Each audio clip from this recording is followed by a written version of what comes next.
Dear Esther, the gulls do not land here anymore. I've noticed that this year they seem to shun the place. Maybe it's the depletion of the fishing stock driving them away. Perhaps it's me. When he first landed here, Donnelly wrote that the herds were sickly and their shepherds the lowest of the miserable classes that populate these Hebridean islands. 300 years later, even they have departed.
Donnelly reported the legend of the hermit, a holy man who sought solitude in its most pure form. Allegedly, he rode here from the mainland in a boat without a bottom, so all the creatures of the sea could rise at night to converse with him. How disappointed he must have been with their chatter. Perhaps now, when all that haunts the ocean is the rubbish dumped from the tankers, he'd find more peace. They say he threw his arms wide in a valley on the south side and the cliff opened up to provide him shelter. They say he died of fever 116 years later. The shepherds left gifts for him at the mouth of the cave, but Donnelly records they never claimed to have seen him. I have visited the cave and I have left my gifts, but like them, I appear to be an unworthy subject of his solitude.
At night, you can see the lights sometimes from a passing tanker or trawler. From up on the cliffs, they are mundane. But down here, they fugue into ambiguity. For instance, I cannot readily tell if they belong above or below the waves. The distinction now seems banal. Why not everything and all at once? There's nothing better to do here than indulge in contradictions whilst waiting for the fabric of life to unravel.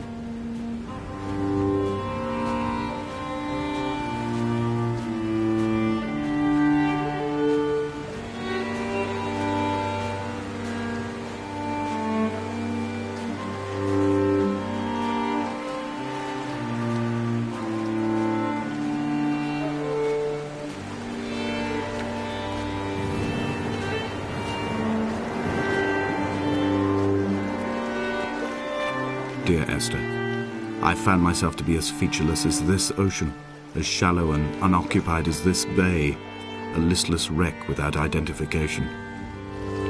My rocks are these bones, and a careful fence to keep the precipice at bay. Shot through me caves, my forehead a mount. This aerial will transmit into me so.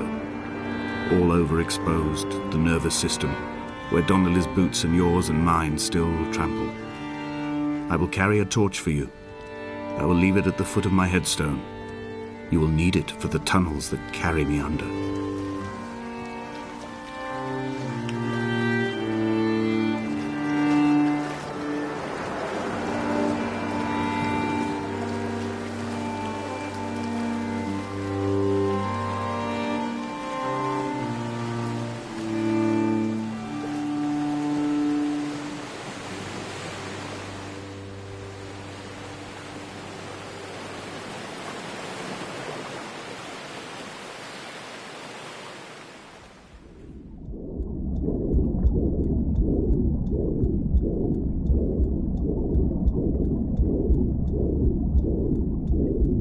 Come back.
The mount is clearly the focal point of this landscape. It almost appears so well placed as to be artificial. I find myself easily slipping into the delusional state of ascribing purpose, deliberate motive to everything here. Was this island formed during the moment of impact? When we were torn loose from our moorings and the seatbelts cut motorway lanes into our chests and shoulders, did it first break surface then?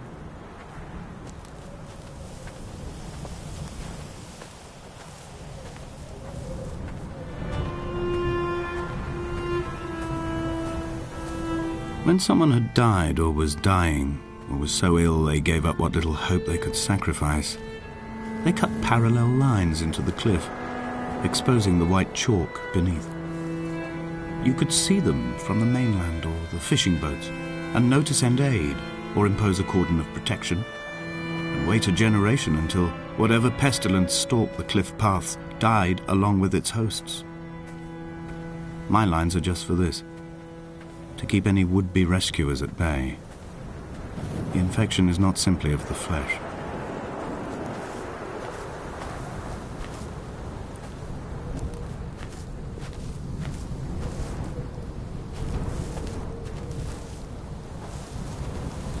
We are not like Lot's wife, you and I. We feel no particular need to turn back. There's nothing to be seen if we did. No tired old man parting the cliffs with his arms.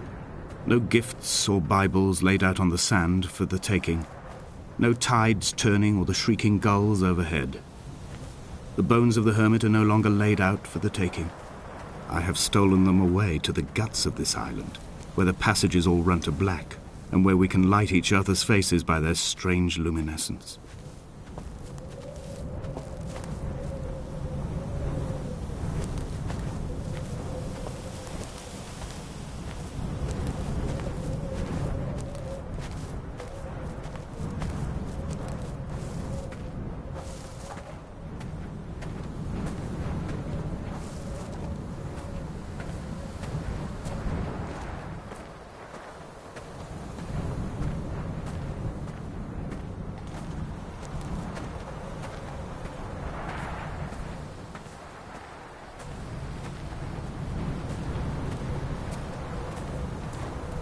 Dear Esther, I met Paul.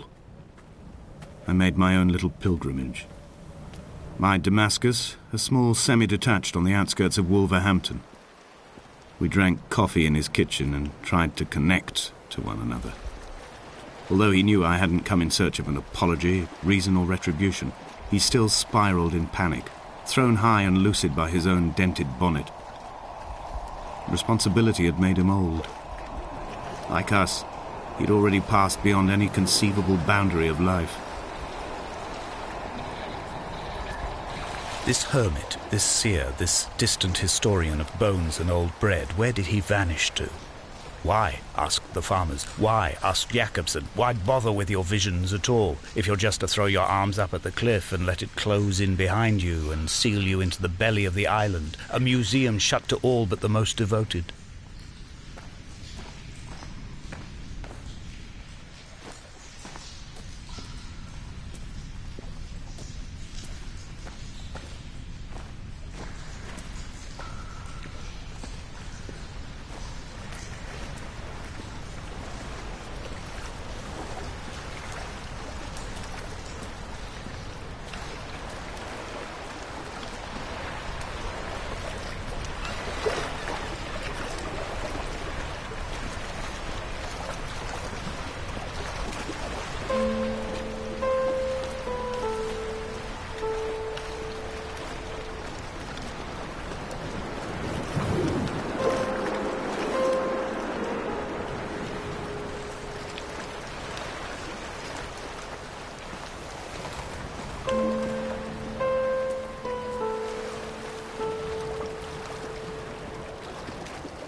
The vegetation here has fossilized from the roots up.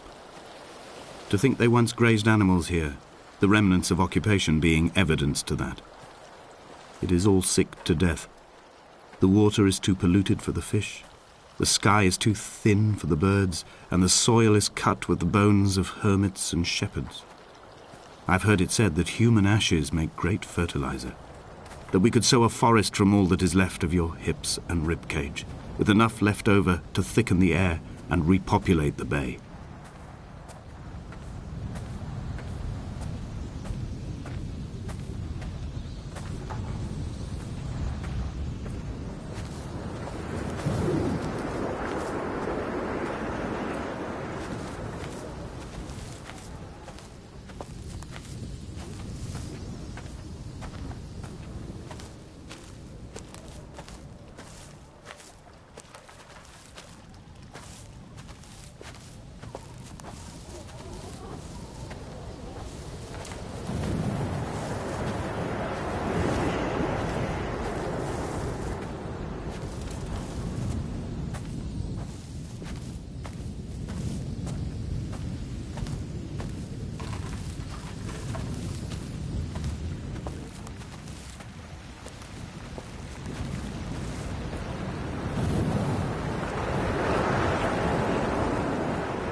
Dear Esther, I have now driven the stretch of the M5 between Exeter and Bristol over 21 times. But although I have all the reports and all the witnesses, and have cross-referenced them within a millimetre using my Ordnance Survey maps, I simply cannot find the location. You'd think there would be marks to serve as some evidence. It's somewhere between the turn-off for Sanford and the welcome brake services, but although I can always see it in my rear-view mirror, I have as yet been unable to pull ashore.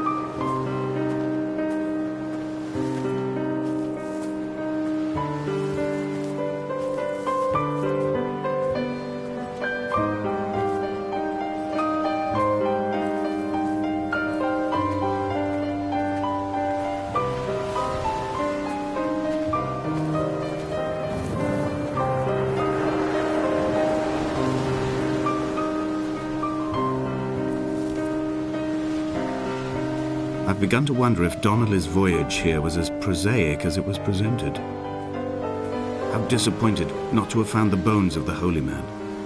No wonder he hated the inhabitants so. To him they must have seemed like barnacles mindlessly clinging to a mercy seat. Why cling so hard to the rock? Because it is the only thing that stops us from sliding into the ocean, into oblivion.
There must be a hole in the bottom of the boat.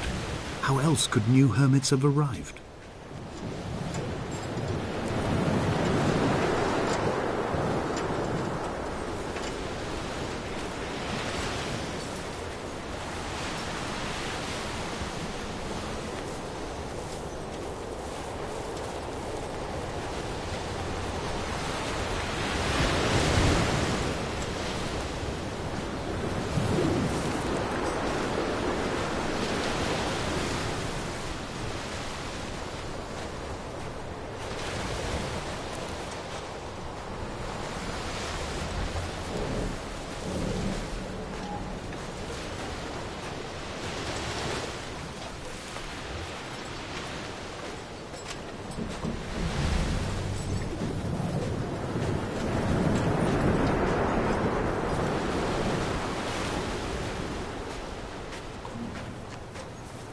I had kidney stones, and you visited me in the hospital. After the operation, when I was still half submerged in anesthetic, your outline and your speech both blurred. Now my stones have grown into an island and made their escape, and you have been rendered opaque by the car of a drunk.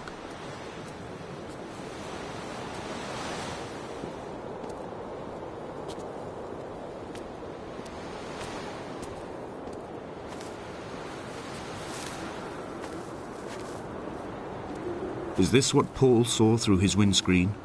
Not Lot's wife looking over her shoulder, but a scar in the hillside, falling away to black forever. Come back.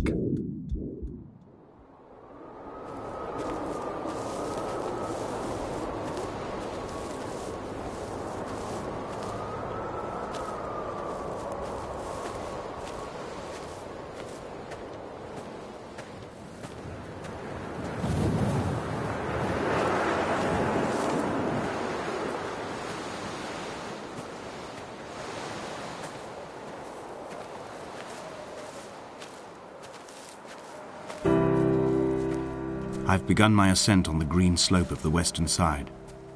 I've looked deep into the mountain from the shaft and understood that I must go up and then find the way under.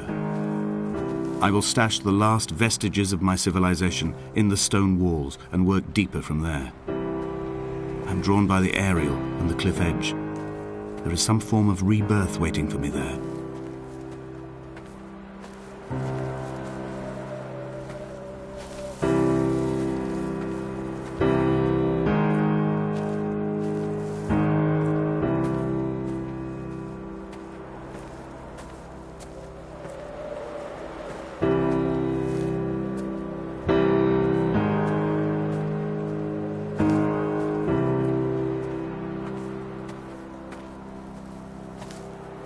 The bothy was constructed originally in the early 1700s. By then, shepherding had formalized into a career.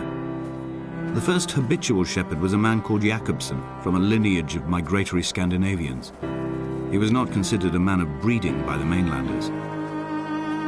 He came here every summer whilst building the bothy, hoping eventually that becoming a man of property would secure him a wife and a lineage. Donnelly records that it did not work.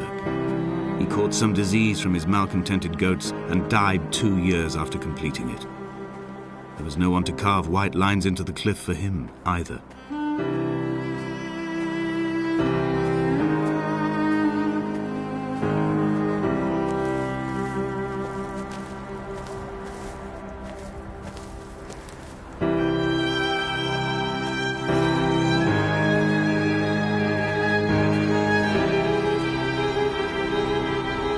When the oil lamps ran out, I didn't pick up a torch, but used the moonlight to read by. When I've pulled the last shreds of sense from it, I will throw Donnelly's book from the cliffs, and perhaps myself with it.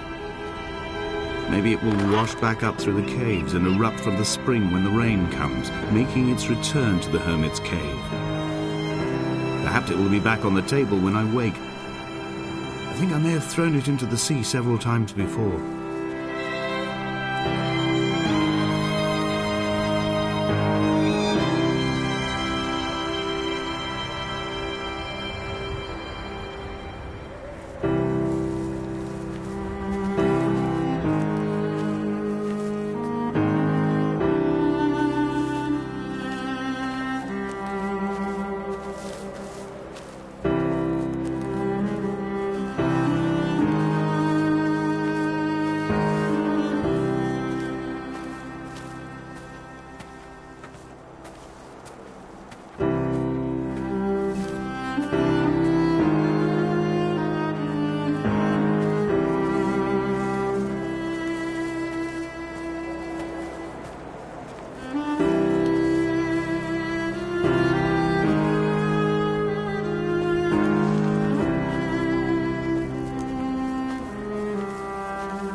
What to make of Donnelly, the laudanum and the syphilis? It is clearly not how he began, but I've been unable to discover if the former was a result of his visiting the island or the force that drove him here. For the syphilis, a drunk driver smashing his insides into a pulp as he stumbled these paths, I can only offer my empathy. We're all victims of our age. My disease is the internal combustion engine and the cheap fermentation of yeast.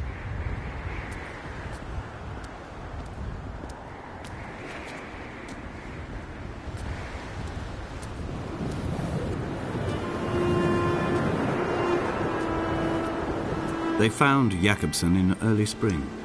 The thaw had only just come. Even though he'd been dead nearly 7 months, his body had been frozen right down to the nerves and had not even begun to decompose.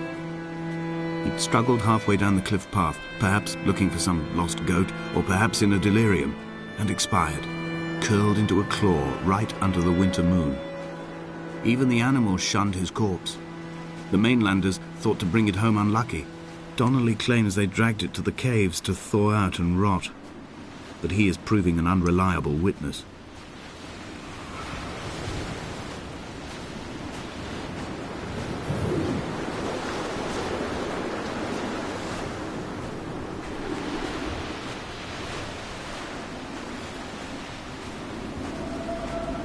Climbing down to the caves, I slipped and fell and have injured my leg.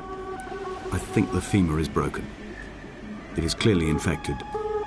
The skin has turned a bright, tight pink, and the pain is crashing in on waves, winter tides against my shoreline, drowning out the ache of my stones.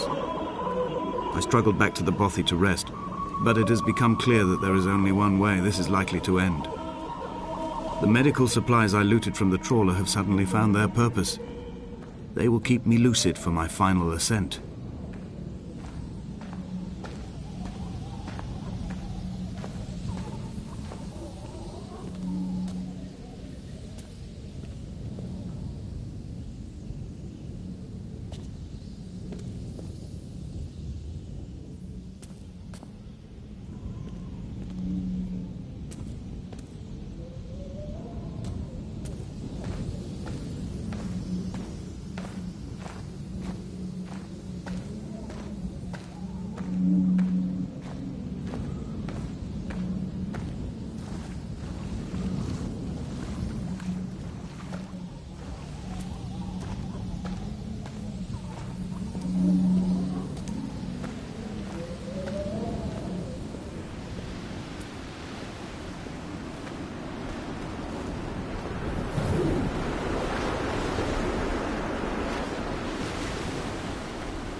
From here, this last time, I have understood there is no turning back.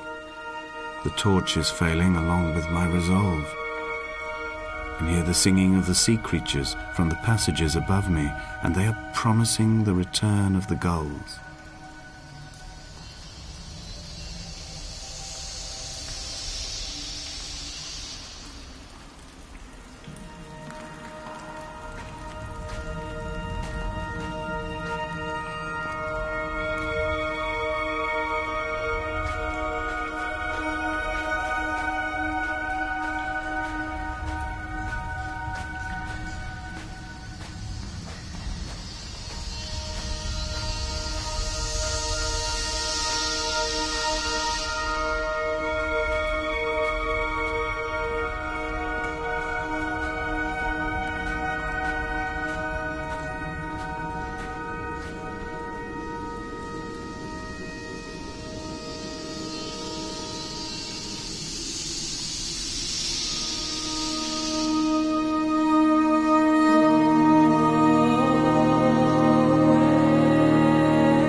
was as if someone had taken the car and shaken it like a cocktail.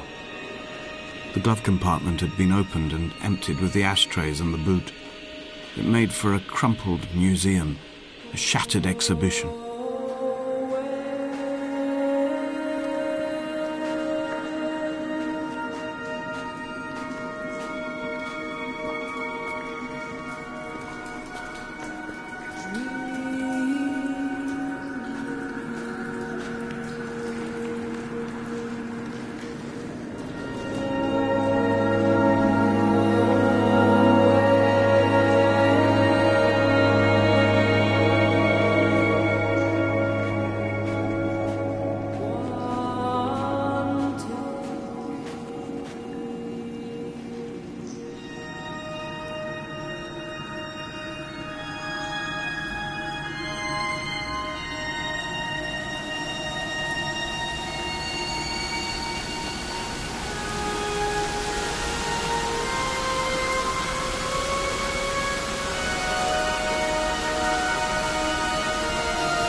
In my final dream, I sat at peace with Jakobsen and watched the moon over the Sandford Junction. Goats grazed on the hard shoulder, a world gone to weed and redemption. He showed me his fever scars, and I mine, between each shoulder the nascency of flight.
When I was coming round from the operation, I remember the light they shone in my eyes to check for pupil contraction. It was like staring up at a moonlit sky from the bottom of a well. People moved at the summit, but I could not tell if you were one of them.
sat here and watched two jets carve parallel white lines into the sky.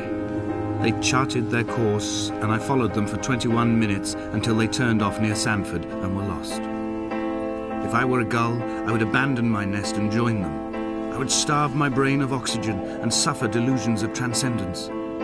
I would tear the bottom from my boat and sail across the motorways until I reached this island once again.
We shall begin to assemble our own version of the North Shore. We will scrawl in dead languages and electrical diagrams and hide them away for future theologians to muse and mumble over. We will send a letter to Esther Donnelly and demand her answer. We will mix the paint with ashes and tarmac and the glow from our infections. We will paint a moon over the Sanford Junction and blue lights falling like stars along the hard shoulder.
There were chemical stains on the tarmac, the leak of air conditioning, brake fluid and petrol.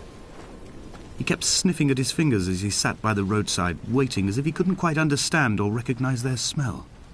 He said he'd been travelling back from a sales conference in Exeter. He'd stopped for farewell drinks earlier, but had kept a careful eye on his intake. You could hear the sirens above the idling traffic.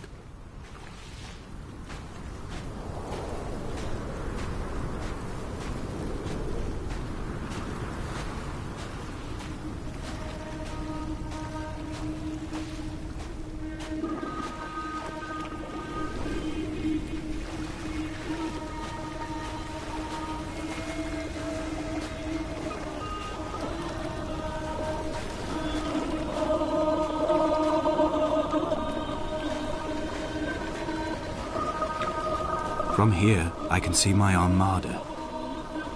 I collected all the letters I'd ever meant to send to you, if I'd have ever made it to the mainland, but had instead collected at the bottom of my rucksack, and I spread them out along the lost beach. Then I took each and every one, and I folded them into boats. I folded you into the creases, and then, as the sun was setting, I set the fleet to sail. Shattered into 21 pieces, I consigned you to the Atlantic, and I sat here until I'd watched all of you sink.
I will drag my leg behind me.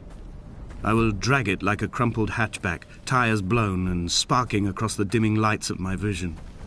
I'm running out of painkillers and am following the flicker of the moon home. When Paul keeled over dead on the road to Damascus, they restarted his heart with the jump leads from a crumpled hatchback. It took 21 attempts to convince it to wake up.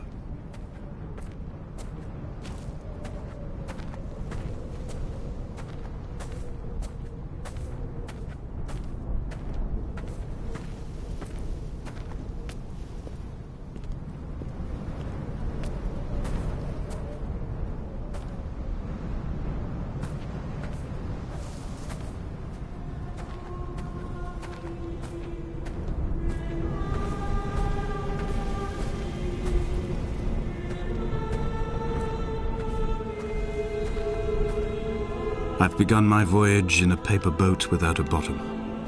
I will fly to the moon in it. I've been folded along a crease in time, a weakness in the sheet of life. Now you've settled on the opposite side of the paper to me. I can see your traces in the ink that soaks through the fibre, the pulped vegetation. When we become waterlogged and the cage disintegrates, we will intermingle. When this paper aeroplane leaves the cliff edge and carves parallel vapor trails in the dark, we will come together.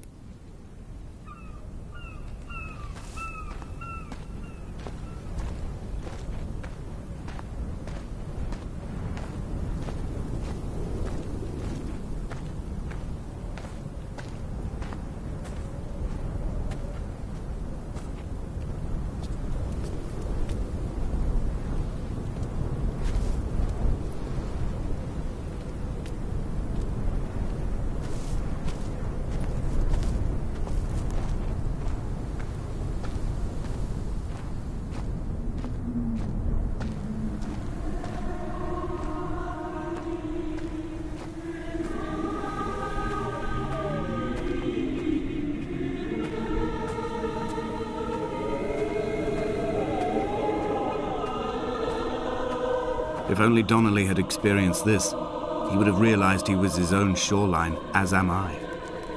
Just as I am becoming this island, so he became his syphilis, retreating into the burning synapses, the stones, the infection.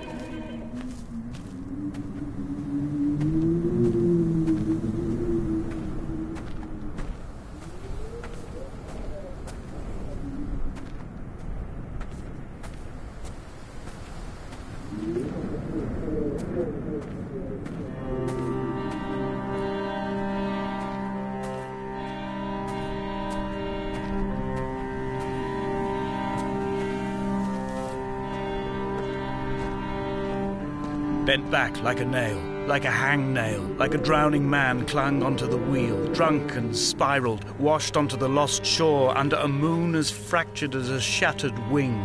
We cleave, we are flight and suspended, these wretched painkillers, this form inconstant. I will take flight, I will take flight.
A gull perched on a spent bonnet, sideways, whilst the sirens fell through the middle distance and the metal moaned in grief about us. I'm about this night in walking, old bread and gull bones, old Donnelly at the bar gripping his drink, old Esther walking with our children, old Paul as ever, old Paul. He shakes and he shivers and he turns off his lights alone.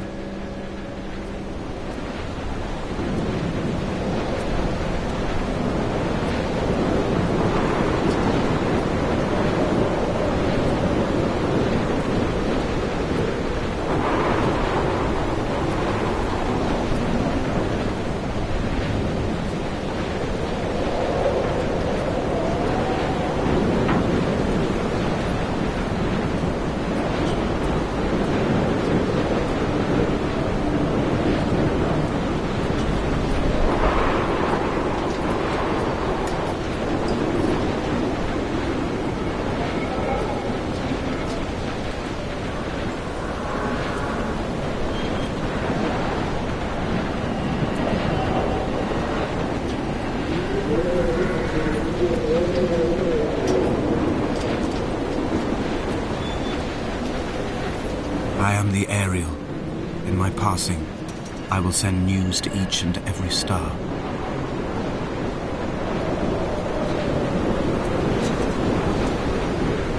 Dear Esther, I have burnt my belongings, my books, this death certificate. Mine will be written all across this island. Who was Jakobsen? Who remembers him? Donnelly has written of him, but who was Donnelly? Who remembers him? I have painted, carved, hewn, scored into this space all that I could draw from him. There will be another to these shores to remember me. I will rise from the ocean like an island without bottom, come together like a stone, become an Ariel, a beacon, that they will not forget you. We have always been drawn here. One day the gulls will return and nest in our bones and our history. I will look to my left and see Esther Donnelly flying beside me. I will look to my right and see Paul Jakobsen flying beside me. They will leave white lines carved into the air to reach the mainland, where help will be sent.